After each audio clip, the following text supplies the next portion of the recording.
Hey guys, it's Mrs. A. Listen, so this is like the 8th time I've tried to do this video for you guys. The original that I did, that was fine. Braden decided to put unidentifiable objects inside the disk drive of my MacBook at home and has completely destroyed my computer, so I can't retrieve any files right now. And I don't know when I'll be able to. So I've been trying to do it on various computers and I'm not familiar with the programs. But anyway, here goes.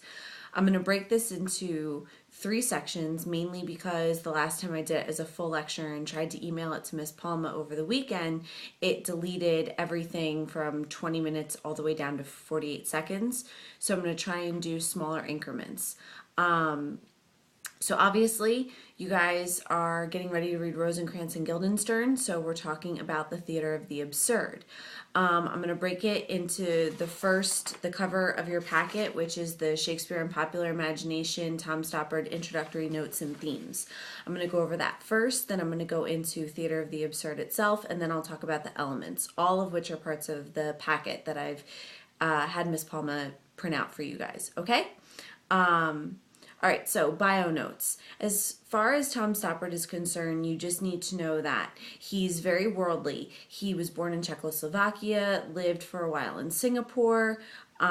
He then relocated to India after his father died in the war. While in India, his mother met an English soldier by the name of Kenneth Stoppard, and he relocated the whole family to England. Notice that Tom also took his last name, and that really is the only father figure that he's known. At the age of 17, he quit school altogether. He said that academics were boring, and in the 60s, he noticed that anybody who wanted to write, whether it was a book or a play, just did, and they were given the opportunity to perform these plays. So Tom Stoppard, having a short background in writing, as far as articles and short newspaper pieces were concerned, decided to write a play. He needed to make money. He hadn't continued his education, and so he wrote about 21 different plays over the course of time. He wasn't really popular until he wrote Rosencrantz and Guildenstern are Dead, and from that point he even wrote the screenplay for Shakespeare in Love with Gwyneth Paltrow. So that's pretty much his background.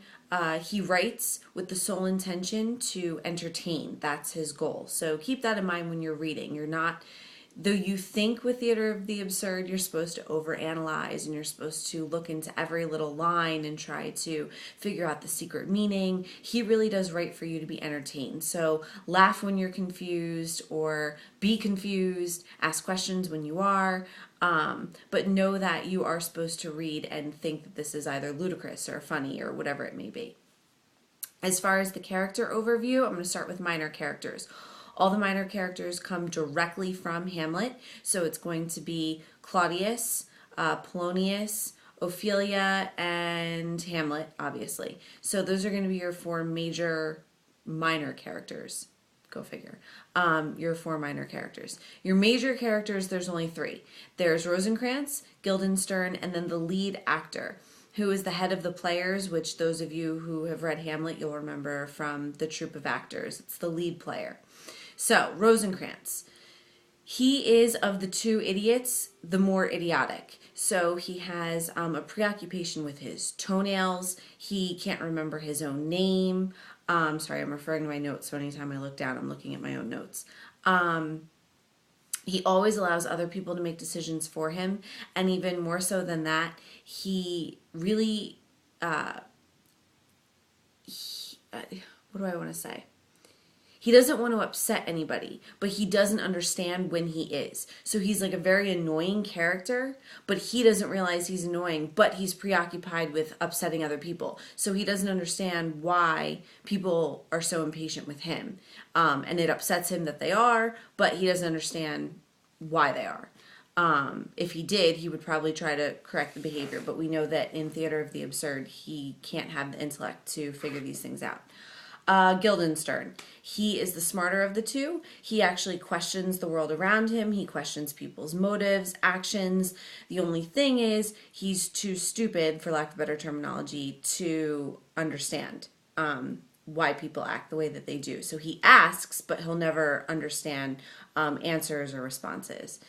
What else? He's very sarcastic. He's very cynical. Let's see.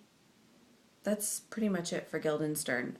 He is the more philosophical of the two, so you'll notice that he brings up these very broad topics of conversation where Rosencrantz looks at him like, I have no idea what you're talking about, because he doesn't. Guildenstern pretends to be an authority, but he doesn't know what he's talking about either. Lastly, you have the player. The player, for all intents and purposes, will do anything for money. So he talks about his troupe of actors, but you'll find that it's more or less a guise for prostitution. He sells sex with the other actors, specifically the young boys of the troupe, which is really, really sad. But know that he'll do anything to make money. That's the only thing that he's concerned with. He also is cynical, but in a different way than Guildenstern. He just expects people to behave badly.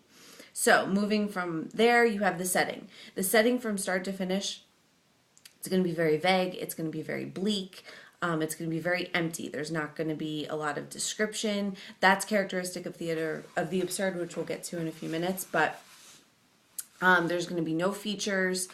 And pretty much we know the setting of this play based on Hamlet. So you know it's on the way to Denmark, in the castle at Denmark, and then on the way back to England. And we know that there's a ship that's going to happen because we know the pirate story from Hamlet. That's the only basis we really have for our setting in this play.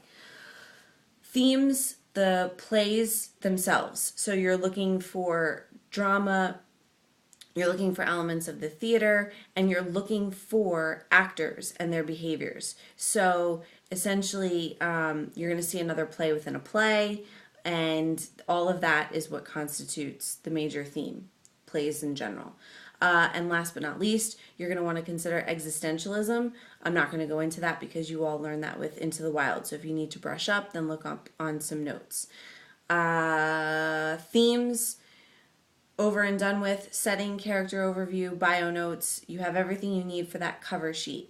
The next clip is going to be basically just about Theater of the Absurd, so you should have that lecture in front of you by Ian Johnston.